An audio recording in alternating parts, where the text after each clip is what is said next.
Hey guys, what's up? In this tutorial you will learn how you can create a bulleted list for your pages on Notion really quickly. So let us get started right away.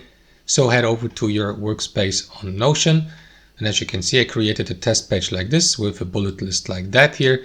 So guys, what you want to do is simply highlight the line like this one here you would like to convert into a bullet list, and after that simply click on these 6 dots next to the line and hover your mouse over turn into, and here to the right select bulleted list from that list to the right.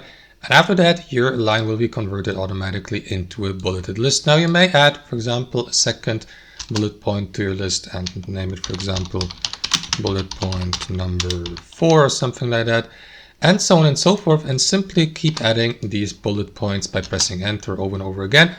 And how can you create a sub bullet point? It's actually very simple. Once you have jumped to the next line, guys, simply press the tab key on your keyboard to convert the given bullet point into a sub bullet point. And that's it. That's how you do it, guys. Thanks for watching and see you next time.